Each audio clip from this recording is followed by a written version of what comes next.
everyone, Heather here. Thanks for joining me today. Today I'm going to teach you how to make fermented orange juice. And you all may be aware that oranges are rich in sugar and fructose, these really inflammatory agents that cause pathology and disease in our body, like type 2 diabetes, inflammation, cancer. Every degenerative disease is linked to too much sugar. So sugar is also super hard on your pancreas, your spleen, and your digestive organs, and will just destroy them and will set the stage for health complications down the road. So by fermenting the oranges, we're going to ferment out the sugar so you can reap the health benefits of the oranges. It's rich in antioxidants, rich in vitamin C and bioflavonoids, really great for the immune system. So I'm going to teach you how you can still obtain all of those wonderful health properties while eating fruits. So all you have to do is ferment out the sugar in order to do so. So I'm going to teach you how to do that today.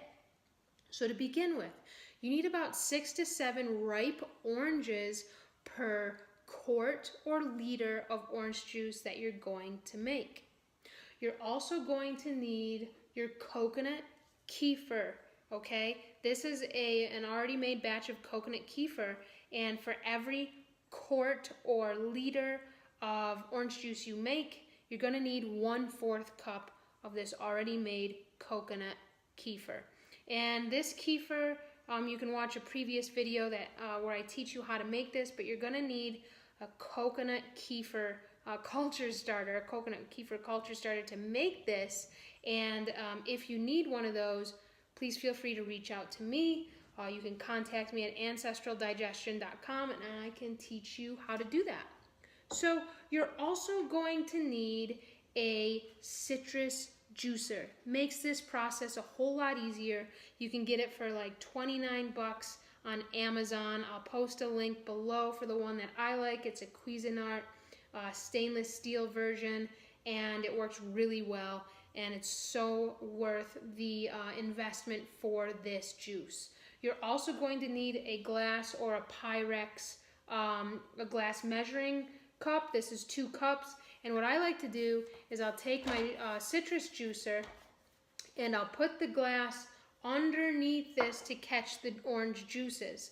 This makes it really easy to pour into my jar when I have the juice, so it doesn't spill everywhere.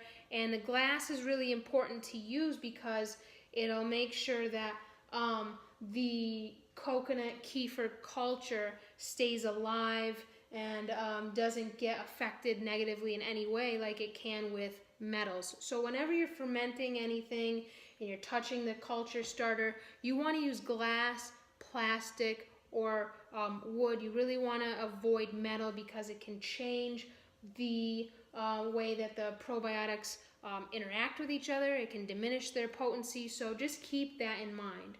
So now I am going to juice. I'm actually going to make about 2 quarts or 2 liters of this juice today.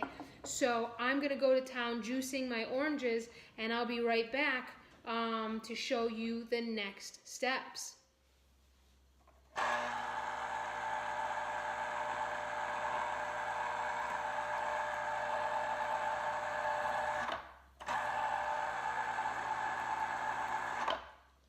Okay, so as you can see, I've got my orange juice started here, and that's all fresh squeezed orange juice. I'm going to add in my last little batch here. So on your Cuisinart citrus press, you can remove the top, and I like to take out any seeds that come out of the top here, but I like to put the pulp into the final product. It's going to really make for some nice fiber, increase the bifido strains with that fiber in there. Bifidobacteria really love to eat up fiber. It's how they stay alive. So some concerns that I have for people on a really strict long-term keto, and I eat a ketogenic diet, but I'm not really strict about it. It's more cyclical. And that's because the gut microbiome really needs certain nutrients in our food to stay alive.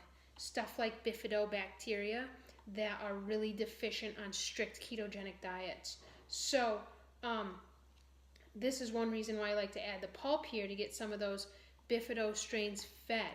So once I have that, I'm going to pour this into the jar, and this is why I like to use this glass Pyrex.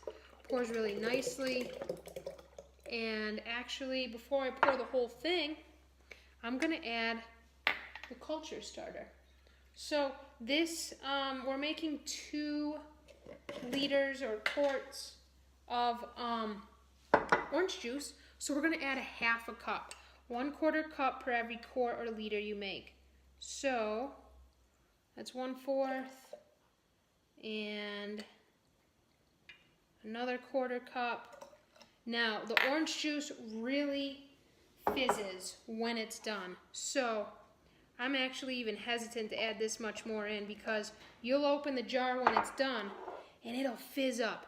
So it could be a really good idea to put a big bowl under your final product to catch anything that flies over, because it may. This is a really potent probiotic drink. So you're going to want to seal that and keep it on your counter or bench for 8 to 24 hours, possibly 48 if it's really cold. But this has a lot of sugar in it, and the more sugar in there, the faster the fermentation process, because those lactobacillus in the coconut kefir really love to eat up sugar, and they'll eat it up really fast. So what I recommend is setting it out on your counter overnight and tasting it in the morning. Open it really slow, because it'll likely fizz up. If it doesn't, that's okay. It's not a bad thing, but it could really fizz up. So open it up, taste it. If it tastes sweet, you know it needs some more time. So then taste test it every 2 or 3 hours after that. Once it's done, like with all of your cultures, you want to store it in the fridge, or else it'll just keep fermenting at a really rapid rate, and you don't want that. So 8 to 10 hours on your counter, and taste test it. If it's sweet, keep letting it ferment.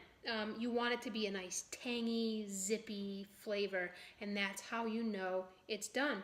So that's how you make fermented orange juice. If you have any questions, post below the video. Contact me at ancestraldigestion.com if you have questions about the OJ or questions about the culture starters. So enjoy your orange juice. I really love this beverage. It's especially good when it's all done.